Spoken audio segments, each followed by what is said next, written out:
If you can't fly, then run. If you can't run, then walk. If you can't walk, then crawl.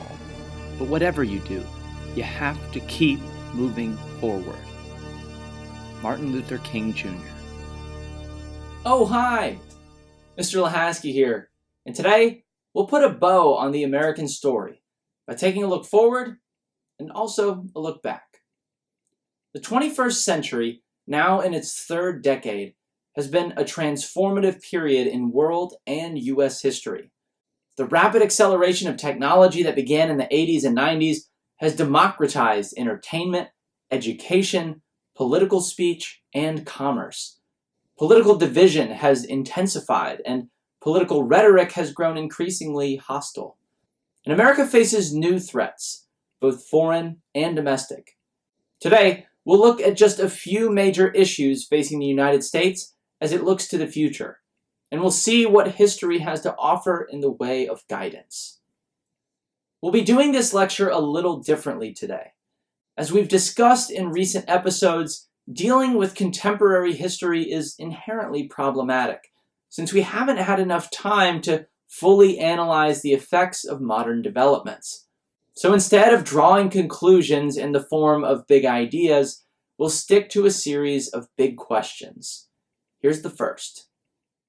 Has technology advanced or hindered American democracy?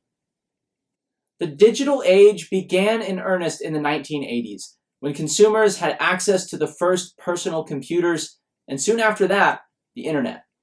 But few could have predicted the fundamental ways digital technology has reshaped American life in the 21st century. Economically speaking, tech has revolutionized commerce. Online stores like Amazon have caused major disruptions in retail markets. The app-driven gig economy, pioneered by rideshare apps like Uber, has changed the way people work and solicit services. And the rise of streaming for video and music content has democratized entertainment, dismantling the mass media culture of the 20th century and allowing niche genres to flourish. But what about the effect of technology on democracy? On one hand, the digital age has permitted average Americans access to data and information that once required significant time, resources, and research skills. In theory, this has permitted more Americans to become active and informed citizens. However, a great challenge of the digital age has been the rise of misinformation and disinformation. While we have today unprecedented access to knowledge via the internet, the same internet teems with unfounded claims, conspiracies, and other malicious pages that have led some sociologists to suggest that we're living in a post-factual world. Indeed, the importance of being responsible consumers of information is at the heart of contemporary concerns, but it was perhaps best articulated by America's founders. John Adams once remarked that liberty cannot be preserved without a general knowledge among the people. And the sentiment was echoed by Thomas Jefferson, who said, "A well-informed citizenry is the best defense against tyranny." But aside from access to information, the digital age has transformed politics in other ways. The web, and in particular social media, has brought voters and their elected officials closer than ever before. In the 2008 presidential election, Barack Obama revolutionized the use of Facebook as an outreach vehicle for potential voters, especially young voters who helped him win the presidency. 8 years later, Donald Trump utilized Twitter not only as a method for campaigning, but also policymaking. As president, Trump used the platform to communicate directly to his base of voters in order to advance his political agenda, drawing comparisons from historians to FDR's fireside chats during the Great Depression. Across the board, social media has connected voters with their elected officials in new ways, enhancing accountability and constituent services. But it also poses new threats as well. The rise of social media platforms has increased tribalism in politics. Social media algorithms tend to show users content they're inclined to agree with. So rather than elevating political discourse, news feeds often become echo chambers that wall us off from diverse opinions and reinforce our own beliefs and biases. Furthermore, America's international adversaries have endeavored to weaponize social media. Recent investigations have discovered coordinated efforts by Russian operatives to interfere in American elections by spreading inflammatory and often inaccurate content on social media. Content that is designed specifically to divide Americans along political lines and undermine faith in our political processes.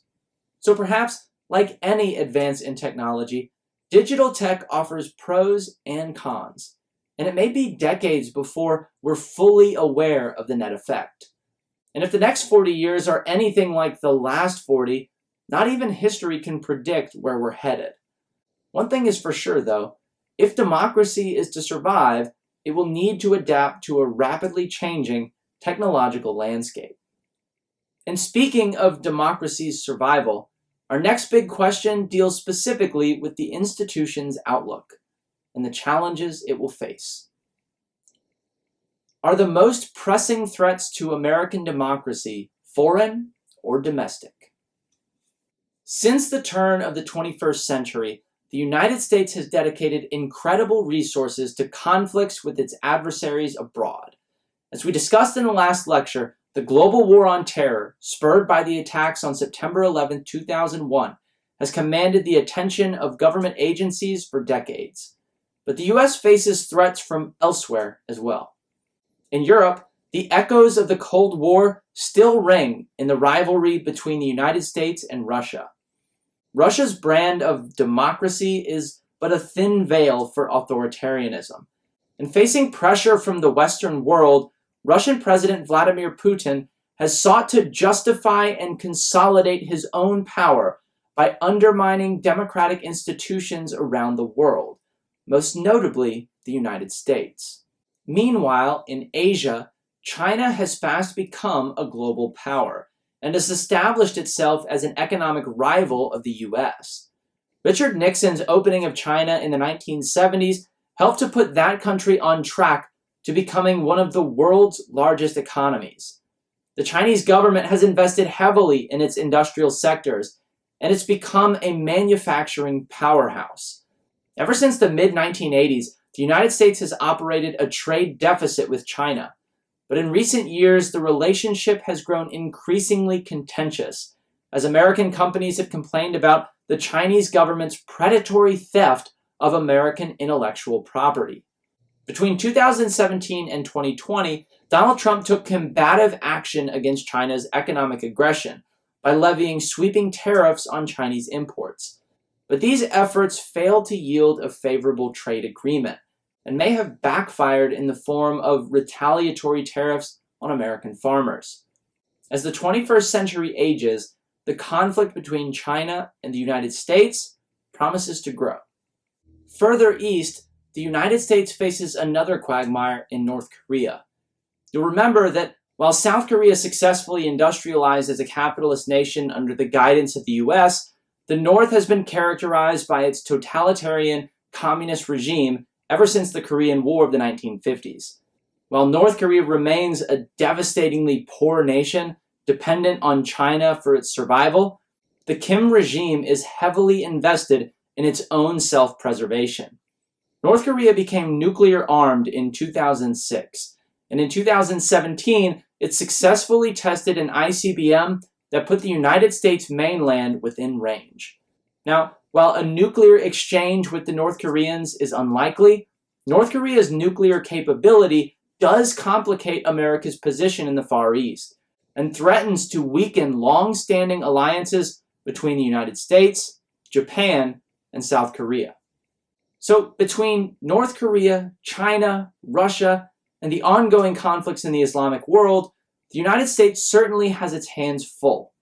But recent developments have also suggested that the U.S. faces internal threats that are no less formidable. Now, to be sure, domestic terrorism in the United States is hardly a new phenomenon. Radical abolitionist old John Brown was among the first domestic terrorists in the 1850s, and the Klan committed acts of terrorism during Reconstruction and after. Radicals bombed Wall Street in 1920, and then the city of Tulsa bombed its own black community in 1921. The civil rights movement inspired more acts of domestic terror, most notably a church bombing in Birmingham in 1963. And instances of domestic terrorism have actually accelerated since 1990. In 1995, the bombing of a federal building in Oklahoma City resulted in the death of 168 people. The next year, a bomb was detonated at the Summer Olympic Games in Atlanta. More recently, radical groups motivated by political and racial factors have commanded the attention of U.S. law enforcement. In 2020, President Trump's FBI director, Christopher Wray, indicated that radical white supremacist groups pose the greatest domestic threat to national security. Only months later, following Trump's election defeat, several such groups embedded within a pro-Trump mob attacked the United States Capitol building in an attempt to overturn the results of that election. The January 6th attack was the most destructive assault on the Capitol since the British set it ablaze during the War of 1812. And besides domestic terrorism, experts describe the assault as an insurrection and even an attempted coup. But whatever the language, the attack on the U.S. Capitol and other acts of domestic terror remind us that American democracy is both resilient and fragile. Despite a myriad of efforts, foreign and domestic, to bring down the republic, our system has, to this point, stood the test of time. However, our history proves that the democratic institutions we covet require careful and meticulous maintenance, lest they disappear at the hands of our more sinister impulses. It has been my pleasure to share in this journey through American history with you. And to wrap up today, I'll take a stab at one more big question. What does it mean to be American? To be sure, the answer to this question depends heavily on the person answering it. But if you'll indulge me, I'll offer my own perspective as a historian and an American. To be American is to believe in a set of enlightened principles. Principles laid out in our founding documents. Principles that are highlighted by democracy, liberty, and equality. To be American is to acknowledge that we haven't always done a good job of upholding these principles. And indeed, we continue to fall short in some areas today.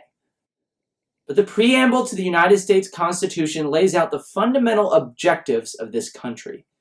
And among those objectives is the pursuit of a more perfect union. That is, more perfect today than it was yesterday. More perfect tomorrow than it is today.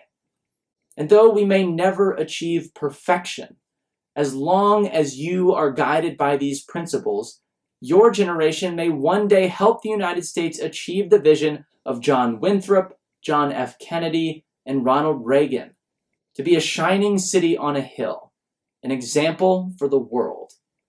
If you are guided by these principles, we might one day embody the words of Thomas Jefferson and Elizabeth Cady Stanton, that all men and women are created equal.